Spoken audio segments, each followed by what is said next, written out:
Oh, wow. Ladies and gentlemen, UFC 254 in the books. So we'll talk about it. We'll talk about it right now, bro. Welcome, ladies and gentlemen, to the Keyboard Warriors UFC 254 post-fight show. My name is Eddie Law. This is the Keyboard Warriors post-fight show Hangout. My bad. If you're new to the channel, hanging out here, appreciate you guys joining in. Literally, all we do is talk fights today. Obviously, on the slate of things to talk about is Mr. Khabib Nurmagomedov. And we'll talk about this right now. How do you feel about Khabib's retirement? By the way, welcome. I don't know if I've seen you here before. I probably have, but if I didn't, welcome. Appreciate you, getting in here. How do I feel about Khabib's retirement? That is not unexpected, right? I kind of, I don't want to say I expected it completely, but the second he started pulling the tape off his gloves, I felt like that was it. I feel like that was going to be the announcement and everything, because I don't think I've ever seen him do that before and then, just leave the gloves there. But it was sad. Like, look, he finishes the fight, puts Gaethje to sleep, and then he goes to the middle of the cage and breaks down. You know what I mean? That was some very, like, deep stuff. Like, you kind of knew you were going to get it, right? Should Khabib win?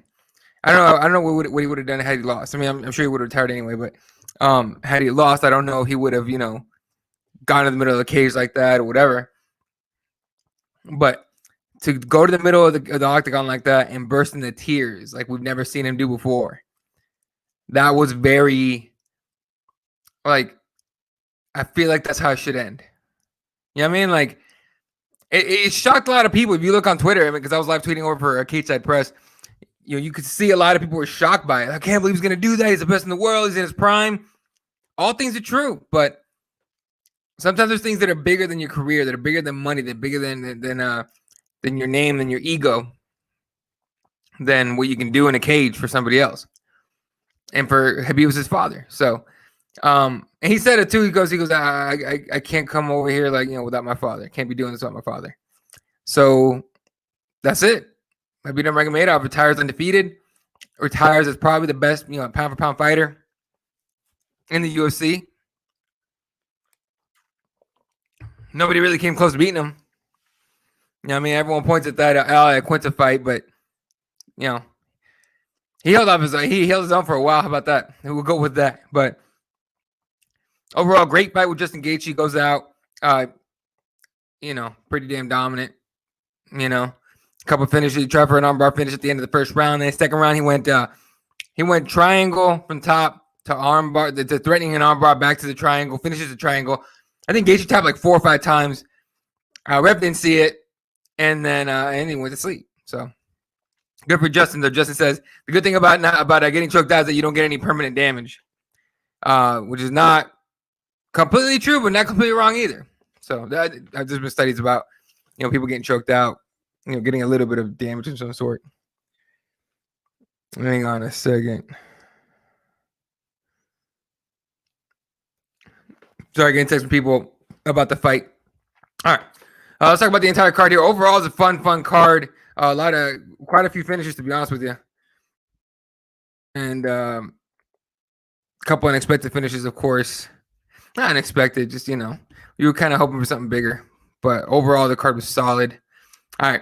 First fight of the night, Joel Alvarez finishes Alexander Yakovlev. This dude is a submission specialist. I mean, he's impressive. Like, that was, Jesus, hold up a second, folks. I got to mess with this microphone real quick.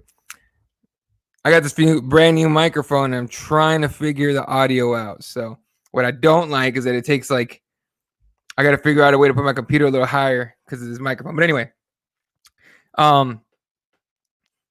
yeah, Joel Alvarez, man, that was a dope finish for that man. Overall, it's he's not a hands guy at all. The Spaniard's definitely a submission artist. So Miranda Maverick comes in, gets the first round finish. She sliced the shit out of Liana Jojua's nose. It was bleeding so bad that the doctor called in a weird way, if I remember correctly. The doctor goes to the side of the cage, says, "Hey, I'm gonna stop it." Didn't tell the ref anything until then the ref comes over and says, "Hey, what are we doing?" He goes, "Stopping it." And then the ref waves it off. But it almost looked like Like Jojua's corner didn't want him to look. They didn't want the doctor to look at her. Like almost like they were trying to wave him off. So that was interesting in that fight anyway. All right. On the what do they call them? The ESPN2 prelims, the main prelims. Sam Alvey and Jung Da-un fight to a draw. I thought Sam Alvey won that fight. I don't care what anyone tells me. I thought he won. I'm not gonna say he was robbed. Hold up, I'm trying to message this thing real quick. I'm not gonna say he was robbed, but I will say that he was definitely up by a little bit at least. Okay, by at least a little bit. Like, come on. So, regardless, we get a draw decision there, and nobody loses. I don't think anyone gets cut there. So there you go. Then Shavkat Rakhmonov. This is just slick as hell, all right? Because he's tall and he's long. I thought he was going to strike him, right, the whole time. Here's what I enjoyed. Alex Oliveira going for the takedown. Shavkat was not having it. And he's tall and long enough to set up the guillotine while he's standing. And the second he's satisfied with his grip, he had the gable grip inside, nice and tight. He literally jumped guard, dropped to his guard, full guard, tightened it up, finished it. Legit, slick finish for Shavkat there. Alex Oliveira, I think he was on this fight to begin with, so it kind of sucks that he had a full cage, the other dude didn't, and they ended up losing. All right, Casey Kenny gets a decision win over Nathaniel Wood.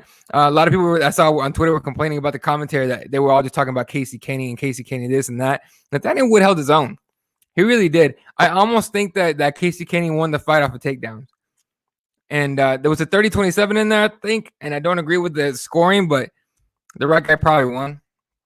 Then Tai Tuivasa gets the first round knockout on Stefan Struve. Stefan Struve still cannot use his length or height for anything. And I know he's got health issues, but I still don't understand how they let him fight with the heart. He has a heart issue. I forgot the name of it. Somebody on Twitter was telling me about the name of the ailment that he has, right? But it creates his height, his length, weakness of limbs and all that. But it also brings a heart issue in. So that's harsh. But that dude was out for a long time because of it. All right. Let's see the fight page. Oh, Fight Pace. Right. That fight, I think the fight we're talking about the main event, right? I think you're talking about the main event. If not, if you're talking about the Nathaniel Wood Casey Kenny fight, holy yeah, that first round was insane. Casey got tired. But if you're talking about the main event, that was one of those fights where it's like edge of your seat type of stuff, right? So that was interesting. Khabib sent me into a deep dark depression since Xanax. Yeah, well, a lot of people are kind of bummed out right now, I'll tell you that much. Yeah, they could have given it to Sam. I thought Sam won that fight.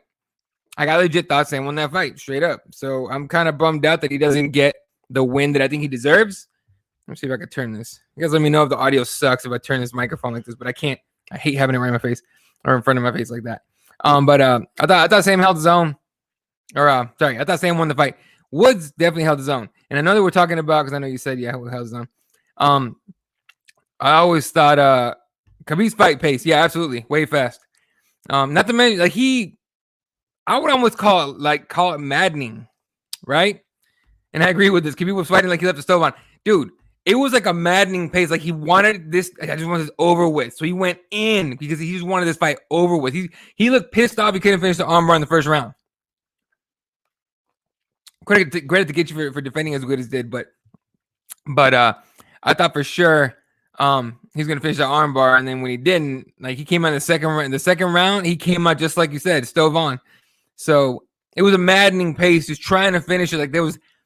Like he wanted to finish it so he can get to the next step. It's almost like when you're a little kid, right? And like if you eat your vegetables, you can go play with your toys. You shove every vegetable down your throat, barely even swallow. You almost choke to death, just so you can go back to your Nintendo, whatever you had back in the day. Yeah, dude, like that is what he fought like. So I'm a little, I'm happy with it, man. I thought it was a great finish, honestly. All right, first fight of the main card, Magomed Ankalaev shows that Ian Cutelaba wasn't the better fighter. Gets the first round, first round knockout. Lauren Murphy is a bad chick. She's a bad chick. She's not to be messed with. I know she's a little awkward, a little weird, but she's a bad chick. Gets the second round submission win.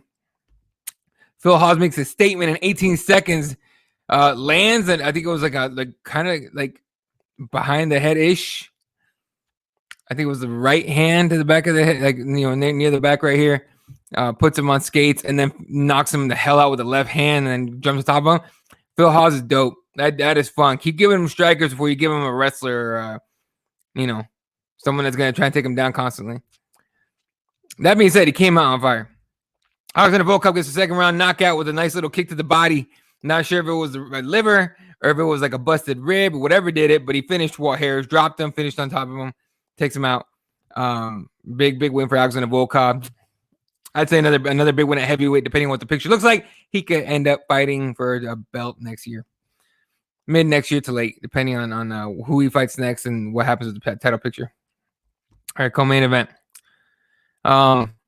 Dude, what can you say about the co-main? This is dope. Now, a lot of people, I picked Jared Cannonier to win, but I didn't think it was going to be easy. I thought for sure it was going to be like a late stoppage, like third round stoppage, or like a decision win for Jared. It went the other way. Robert Whittaker fought smart, as he always does. I think people, for some reason, people like forget how good he really is because he lost to Izzy. He got finished by Izzy. Robert Whittaker is a very smart fighter, and he knows when to go, how to go. He check kicks, which is a lot of people don't do these days. They need to do way more. Legitimately great fight, Mr. Robert Whittaker. And Jared Cannonier will be fine. He'll go back to the drawing board for a little bit. He'll come back, dispatch a couple people, and then get back in the title picture. So there you go. That being said, do you guys think that Robert Whittaker should get a title shot? I mean, they were promising, quote unquote, promising Jared Cannonier a title shot with a win. Should Robert Whittaker get the title shot that Jared was promised? That's a good. I think it's a good question to ask. So Jared Cannonier was too slow. It was just too slow for me. You know what it is? I think Whittaker had the timing down, like beautifully. Like the pace was good, the timing was down. Anytime Jared even came close, that jab was flying. He was double jabbing his way in there. It was beautiful. So he was definitely too slow, but I think it was more timing than anything. I think Jared needs to go back to the drawing board and come back with a better game plan for a guy like Whittaker. Lots of people hate Murphy for some reason. Because she's not like that. To me, she's not like the female fighter that they sell you. You know what I mean? To me, that's what it is. Because I've seen her at tournaments, like jiu-jitsu tournaments, and she's a fiery lady. She's very polite, but she's a very fiery lady. Especially, she's a great coach too. So I wasn't surprised that it went down the way it did. And I kept telling people that were second guessing her. I was like, don't sleep on her. Not at 120, especially not at 125. Like she's disciplined as hell. I did not know she went to Houston though. I thought she was still out here. So, all right, main event. As you guys saw, second round submission win, triangle choke. Khabib Nurmagomedov puts Justin Gaethje to sleep, finishes his career 29-0. When he said, "I can't do this," basically said, "Can't come over here without my father." Man, that was heavy stuff, dude. That was some heavy stuff.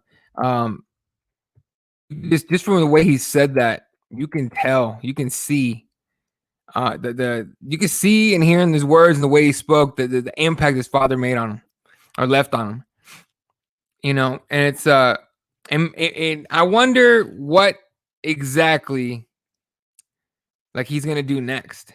You know what I mean? I wonder what he's gonna do next. I wonder how like how he's like how his legacy is gonna be remembered. I want what I mean. It's super. Like I have so many questions, and luckily now I don't know. I haven't been able to get back to him too, but oh, you're good, dude. No big deal. Dallas, right? Or Texas anyway. His mom told him he shouldn't do it without his dad. He said he talked to his mom. Oh, there you go. At the same time, like I wonder, like what would you do when the biggest influence on your career and the biggest, like that's your father, dude. I'm still lucky enough to still have mine, but man, I can't imagine what that's gonna be like when that time comes. And I mean, a lot of us have lost our dads and everything, so you can imagine. I mean, the way you know, whoever has lost their father or their parent left that, and then imagine constantly every single day having that be the person that pushes you to be the best in the world. Like that guy pushed him to be the best in the world. All right, I got you, Aaron. Yeah, I mean, so it's like a movie. Like it's almost like we got to watch a movie today. We got to finally see the ending of the Khabib movie, and I gotta say, he seems to be one of those dudes that if he says it, that's it. So McGregor can keep yapping away and talking all he wants to try and get the rematch. That's out. Maybe I guess I don't know. I like how Justin Gaethje held it or handled it as all class as usual. And then we can talk about that too. First of all, Khabib, you shouldn't take 5 years to get him in the Hall of Fame. Do it tomorrow. But number one pound for pound, 100%. Yeah, retirement was heartfelt, 100%. Absolutely, and done for the right reasons, really. In my opinion, he is leaving on top. He is leaving in his prime, in my opinion. But he cried on the way to the cage. He cried after the fight. You can imagine what not having his father would mean for the rest of his career. So I don't blame him. I think he did the right thing for himself, and it's going to be difficult. It's going to be weird not seeing him in the rankings, not seeing him, not seeing if not seeing if he's going to fight, who he's going to fight, not seeing him around in the UFC is going to be weird. It really is. And again, I wonder what he's going to do. Is he going to go? He'd be dope if he coached. I mean, he'd be as good as his dad was. Especially if his mom told him that shit. Habib is done. Right. Like, he clearly respects his parents. And mama tells you, you're done. Something you definitely got to listen to. So, either way. Good luck to Mr. Khabib Nurmagomedov Habib. The Eagle is done. So, we'll see if we ever see him around. Maybe he'll be coaching or whatever. That'd be dope. As far as the lightweight title picture now, you got to think that Justin Gaethje gets a shot next, right? I know he just lost to Khabib and all that, but you got to figure that he gets a shot at the belt again. The question is who? The immediate name everyone comes up with is Tony Ferguson, even though he lost to Gaethje not too long ago, and that'd be a rematch. The one thing that I could see happening here, and it's funny because I forgot who was on the show that they were talking about. I don't know. I remember it was Fred or it was Woods. I want to say it was Fred. No, it was Fred. Fred talked about this. Okay. Fred talked about the possibility of Habib losing and then McGregor kind of sneaking his way into a title shot. Well, Habib just retired. Excuse me. And Gaethje is likely going to be next to the title shot. If you don't think, wow, I'm talking with a fucking accent. If you don't think that McGregor is going to try to talk his way into a title shot against Gaethje here for the now vacant 55-pound belt, yo, this worked out for McGregor, really. You know what I mean? The other name that I think people are going to be talking about and should honestly is Michael Chandler, because he was in backup for this fight should no one have made it, right? Or should someone have dropped out of the fight. I think you look at Michael. Let's pull up the rankings real quick because that's something we could definitely talk about. We'll talk about next week's card here just in a second. But I want to pull up the rankings here, the lightweight rankings. This is very interesting, right? Like, it's something. Oh, by the way, the rankings are bullshit. As we saw with the announcement of Hamza Chimaev against Leon Edwards. Edwards is out of the rankings, and now he's back. So, and that's only because he took the fight against Hamza. So there you go. Let's see. All right, here's the rankings. Here we go. All right. So obviously Habib champion as of right now. That'll pull. Just in case you will get the interim thing taken off, but he should remain number one. You got Dustin Poirier, Tony Ferguson, Conor McGregor, Dan Hooker, and that's kind of all you're gonna look at, right? I know they're talking Poirier and McGregor. I could see them saying, like, look, we're going to leave it vacant until next year, which I'm 99% sure Dana doesn't want to do. But let's say they somehow decide, all right, next year, we're going to have a mini tournament here. Dustin and McGregor, and then Tony and Dan Hooker or whoever. That's it. Winners face off, or Justin and McGregor. Justin McGregor. Wow. Fuck, I'm tired. Conor McGregor and Dustin Poirier. Dustin and Conor. And maybe you do Justin and Tony Ferguson rematch next for the title. I don't know, dude. It's a question. What do you guys think? Who do you guys want to see for the 55 belt? To me, one of them's got to be Justin. You know what I'm saying? Chandler's in the mix, 100%. Hey, folks, pure gutted. Like, yeah, you're hurting? Yeah, dude. I'm telling you right now, Liam. Good to see you, man. My mates will be right. Gregor Diaz for 55 title. Obviously, right here. Yeah. I wouldn't be mad at that. But does it make sense? Not really. But the UFC hasn't done anything that makes sense in a long time. And 100%, the rankings are just a tool the UFC uses. Right. It's a tool, and it's funny because people have asked me, like, well, what about this ranking and that ranking? I'm like, dude, rankings don't matter. If you've been watching sport long enough, you don't give two shits about the rankings. The rankings are a point of reference for casual fans. I'll give you an example. Like ESPN, Fox Sports, all these places come out with their power rankings every week, right? For the NFL.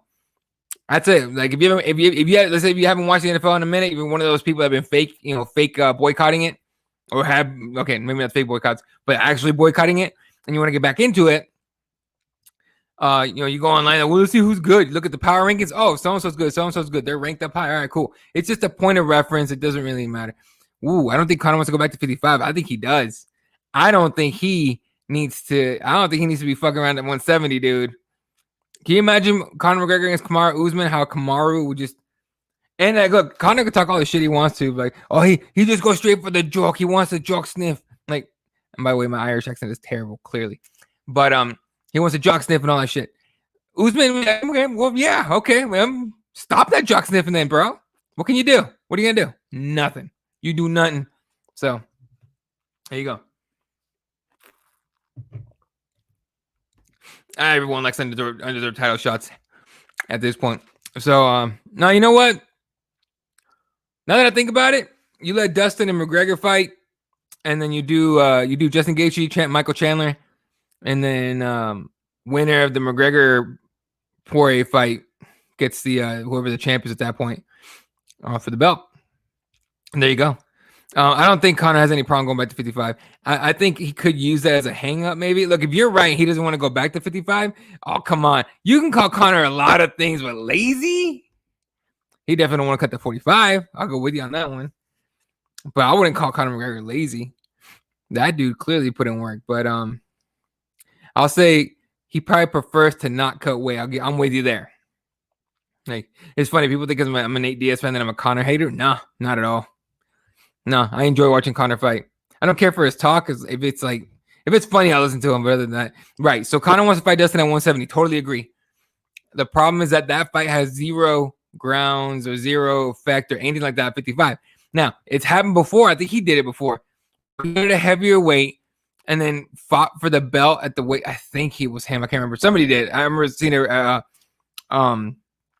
scenario where someone fought at a higher weight, won, and they got a title shot at the weight before, or at the lower weight. And I want to say it was that one. It was him.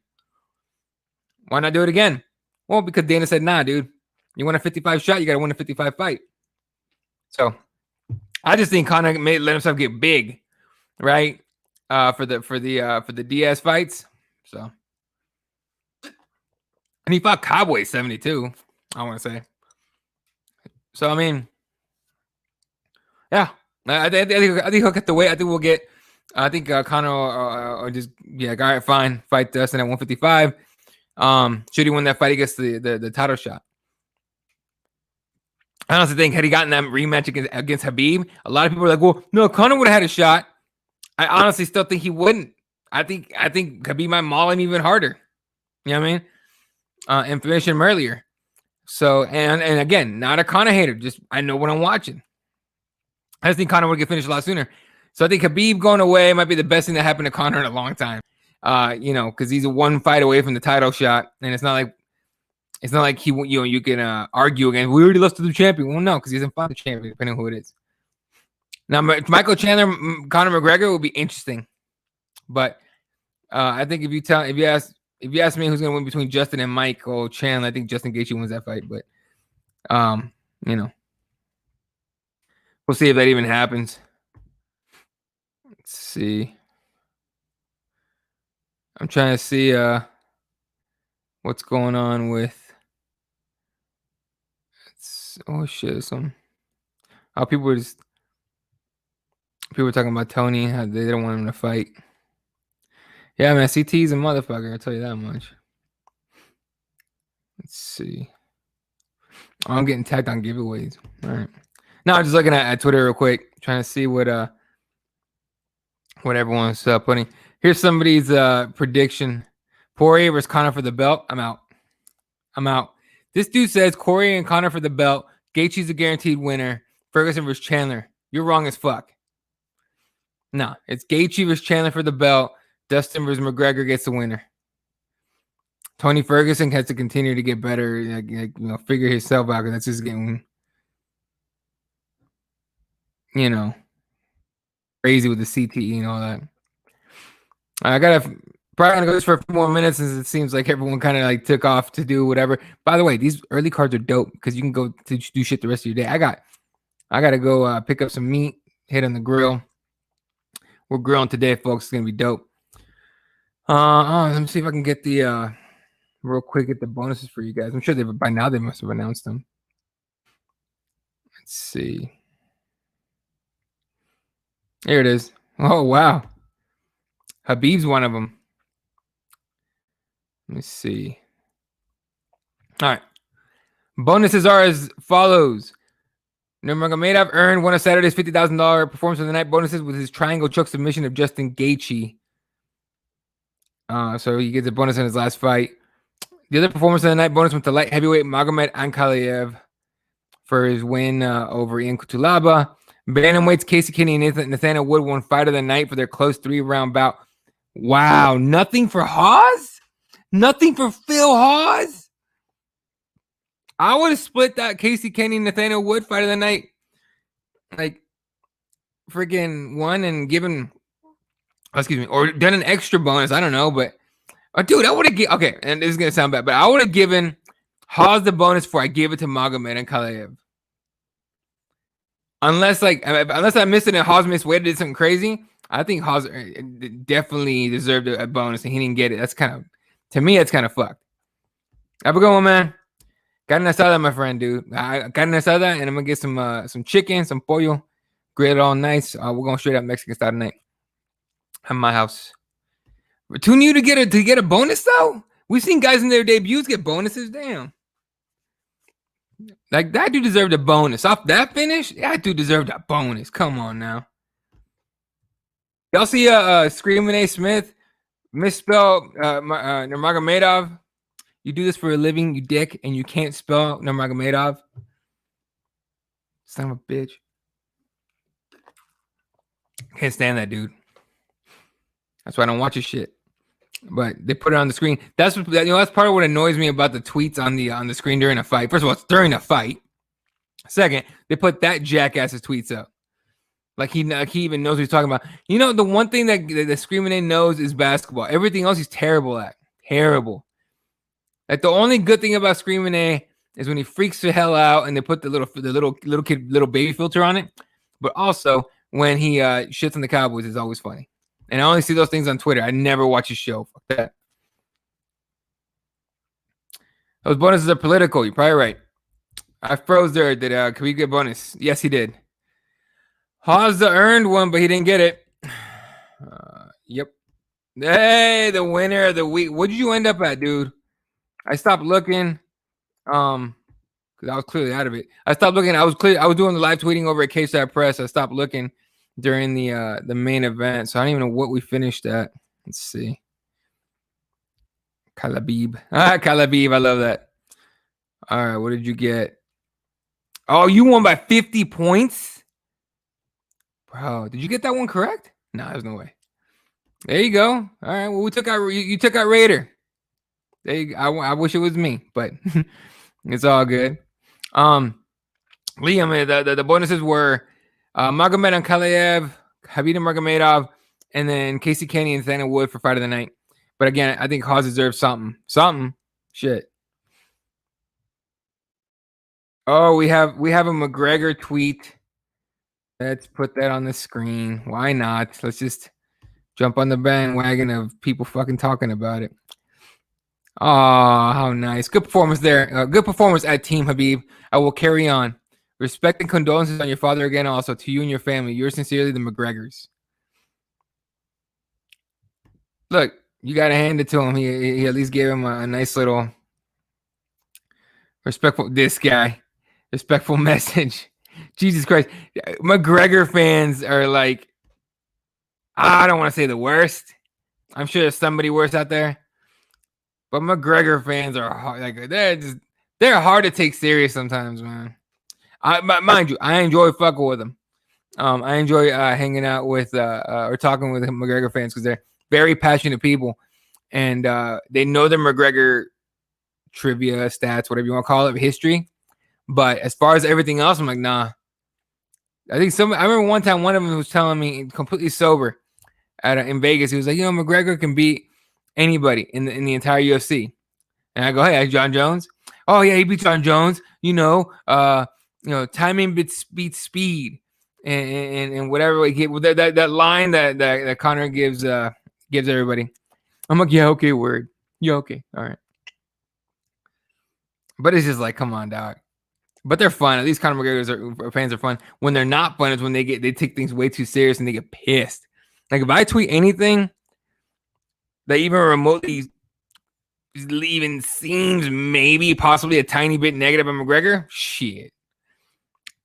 Tapology fucking my Habib pick too. Right, and you still won. That means Raider picked the same as you. A lot of good finishes in today's card for sure. That Kennedy Wood fight was fire, yeah. Who do they do for the 55 belt now? Here's my idea. Justin Gaethje, Michael Chandler for the belt. Dustin Poirier, Conor McGregor. Winner gets whoever the new champ is. And the fight has to be at 55, obviously. None of that 170 shit. And then Tony Ferguson, Dan Hooker. Do like a mini tournament. Have you proven himself to be the greatest lightweight ever? Yeah. No, you're right. It was good. It was good. Gee, everyone showed up late. I've been on for half an hour, motherfuckers. I only got a little bit more time that I could be on here, so shit. All right. All right. Well, for those that didn't fucking show up on time, I'll pull up the card again. Let me know what fights were your favorites today. And let's talk about some of the fighters that were on here today, especially like the ones that aren't huge names. Yo Alvarez, his submission win was dope. Obviously, fight didn't last very long, 3 minutes. Yeah, okay, but he's very, very aggressive on the ground. Also, a lot of fun. Honestly, we knew that armbar was coming. The second his legs started going up, I think the only person that didn't know the armbar was coming was Alexander Yakovlev, and apparently that's the 5th time he gets submitted by an armbar. Miranda Maverick is she started off slow. Jojua was, she's tapping her with the hands. It's funny because Jojua looks sheepish and is like, okay, yeah, all nice and shit, almost like Karolina Kowalkiewicz. And she's piecing up Miranda a little bit. Miranda gets the timing down, makes a couple of adjustments, and then just lands bombs on Liana, just bombs. Then the elbows to the face, including the one that destroyed her nose, and she ended up having to get like 4 or 5 stitches, something like that, on her nose. But the elbow ended the fight. So Miranda Maverick at 125 is going to be a lot of fun to watch. I want to see what they give her next. Hopefully someone soon. Then again, Sam Alvey against Jung De-un goes to a draw decision. I really wish it would have been. I thought I had Sam Alvey winning. So did Gaethje win any rounds? In my opinion, no. Charles Oliveira versus Ferguson. I'm okay with that. This just then, Ian Cutelaba just woke up. Dude, that dude was out on the stool. They had the salts on his nose on the stool. That dude was still out. Damn. So that took forever to start, and I'm drinking. Oh, you were on. It took forever to start. Well, it only took like 10 minutes, bro. Jesus. And you're drinking. Oh, it's Saturday. Let's Chandler versus Ferguson winner fights Justin for the title. I'm down with that too. I just think that the one that the UFC will go with instead, I think it'll be Justin Chandler, McGregor Poirier, maybe Ferguson Hooker, something like that. Ferguson, how wild would it be they convince Nate to go back down to 55? They won't do that. That dude's not cutting weight to 55. I don't think he could. Hasn't he wants to. And then I would think he'd rather do 65. But but they do like Ferguson Diaz would be fucking hilarious. Nate somehow sneaks in there. Probably not. Well, Then Shavkat Rakhmonov sets up a beautiful guillotine, then jumps guard while having the guillotine. And finishes it. Tight as shit, too. Alex Oliveira had the tap. Again, fight of the night, Nathaniel Wood against Casey Kenny. Dope fight. The pace in the first round was insane. I didn't think anyone could hold it. Casey Kenny got tied in the second round. And then the third round just came on. And again, a lot of people were complaining about the commentary because they were saying that they were talking about Casey Kenny way too much. It's hard to talk about both guys at the exact same time. The fights move too quick. But I get what people are saying. Again, I didn't listen to any commentary until the main event today. I usually don't listen to any commentary. I just have music on in the background, whatever. Depending on the pace in the fight, I'll put on a good song, either a quick pace song or a slow pace song if it's a heavyweight fight or whatever. But I put on the commentary for the main event because I just had a feeling about it. And I'm glad I did have it on. Even DC choked up about McGregor. Wow. Never mind. I made of retiring. Taito Ivasa did a shoey after the fight, by the way. They found a shoey and a beer. And he knocks out Stefan Struve in the first round. Stefan Struve, again, still can't use his length for any reason. I don't think we're going to see him again. Not in the UFC. Then Magomed Ankalaev gets the first round knockout of Ion Cutelaba. Then Lauren Murphy, second round submission of Lilia Shakirova. I'll say this, Shakirova was not fighting like a newcomer. She fought really well. And she fought pretty well coming in as a short notice fight. If you guys remember, Cynthia Calvillo tested positive for COVID-19. Couldn't fight. And so Shakirova came in and took her spot. She fought really well for being a debut short notice fight. Straight up. I'm impressed with Shakirova. I want to see her again. Phil Haas, that fight that should have gotten him a bonus, gets a quick knockout. So go Bucks and go Fighting Irish. I hope you both lose, especially the Fighting Irish. Fucking overrated ass, whack ass football team. They won for a little while. They leave the conference, and now everyone's like, "Oh yeah, they're still there." Yeah, they're almost as bad as the Cowboys with the America team bullshit. That's what Notre Dame hangs on to. But don't worry, Notre Dame's not making it to the playoff. Cut Struve, please. Probably gonna happen. Jiri versus Ankalaev. I'm down with that fight. Hell yeah. No Tony versus Habib ever. How pissed is Tony? Shit, how pissed are we? Fuck. That was the fight that was supposed to be the one that Habib could have lost. I'm pissed too. I wanted to see that fight. How you gonna fight book? Dude, they gotta make a 30 for 30 on that shit. It'll be more like a 15 for 15. You don't need half an hour to explain that shit. But maybe I'll do it. The Keyboard Warriors 15 for 15 and explain that the fight was it 5 or 6 times they booked that fight and it never happened. The fucked up thing is COVID-19 took that last one from us. It wasn't even an injury. Struve Bellator bound. Scott Coker is waiting. He's just waiting. He'll take Struve and he'll hype him up. Scott Coker, everyone says he's a really nice guy, and I'm sure he's a really nice guy. But the fact that he does this kind of like shit kind of bothers me. You know what I'm saying? That was 25 for not waiting. Right. Should never have taken that Gaethje fight. Otherwise, today we would have gotten Ferguson versus Habib, I think. Yeah, I thought that was dumb. I honestly was just like, I remember when he took that Gaethje fight, I was just like, oh, this is some. It reminded me of I hate seeing fighters do what like JoJo Calderwood did. As much as we know JoJo would have gotten pieced up by Valentina Shevchenko, like she shouldn't have taken that fight. I forgot who she lost to. Fuck. Anyway, Lima. Fuck. I can't remember who. Someone give me the name. Otis is gonna know. But yeah, like she shouldn't have taken that fight. Should have been able to take that ass whooping from Shevchenko, but that didn't happen. But yeah, Tony should have freaking waited. I thought so too. Alexander Volkov front kick right to the body of Walt Harris finishes that fight. Not sure if it was a rib injury or liver, but it looked like liver because he got hit and Harris goes, ugh! Usually a tell right there that liver got jacked. Robert Whittaker, honestly masterful, but very, very intelligent performance against Jared Cannonier. kind of, even though he had a bunch of leg kicks, he started checking him and everything like you're supposed to. And fought a very smart fight. Honestly, the timing was there. Was able to stop. Anytime Jared tried to come in and do anything, he would crack him. And they both got hurt. It was like they ended near the end of that fight was really dope. So I'm gonna rewatch this whole card today. By the way, like tonight. I miss things when I'm live tweeting these things. So I watched the entire, or at least I watched the main card. Excuse me. I watched the main card later on after. So then, of course, Khabib Nurmagomedov second round finish submission puts Justin Gaethje to sleep. Announces the retirement, leaves his gloves in the middle of the cage, calls it. Jennifer Maya, thank you very much. I appreciate it. Everybody, Texas Ranger, everybody, appreciate it. I always forget names. I'm terrible at them. If you watch the show at all, you know my name. The names is not my strong suit. Maya got it with that first round armbar in August, right? Khabib even retired before he could get to 30-0. They wanted to make Khabib's last fight versus Tony. Dude, all the talk before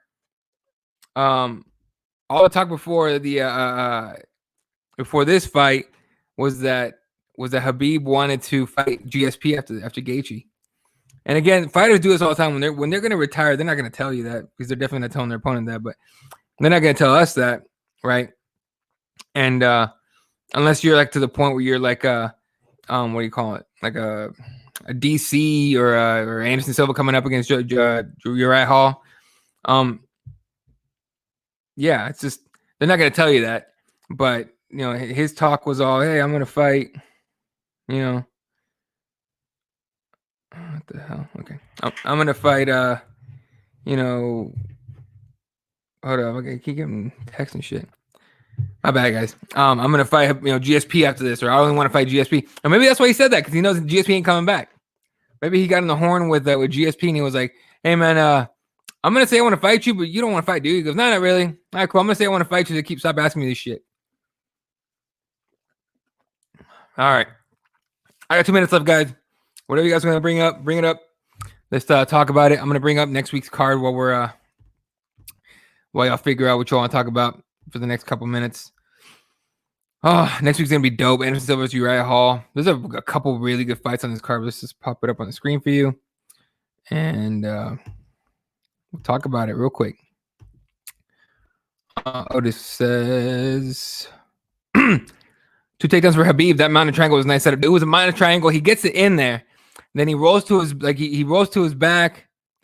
When you set up the triangle like that, you kind of lose your base. But as long as you have the triangle kind of like locked in, you're okay. Like they can sweep you if they want to, but honestly, all they're really gonna do is make it tighter, or give you the ability to make that choke tighter. You can find a million instructions on how to do that on YouTube. And then I think he started threatening an armbar for a split second. He's like, "Nah, I like the triangle," and he finished it. The Khabib 25 would have shattered heavens and ended the world. You know what? That's probably a good thing it didn't happen. Someone can make like a fan fiction thing of that, right? Where that's what happens in another reality. It's funny. Everyone talks about different universes and all that, different realities and stuff and timelines. In another timeline, that fight happened. I wonder what happened. You know what I'm saying? On straight up on some Neil deGrasse Tyson shit. Like I wonder, because that fight definitely happened in another timeline. If those theories are right, which I think they are. Who knows? I like to think they are. But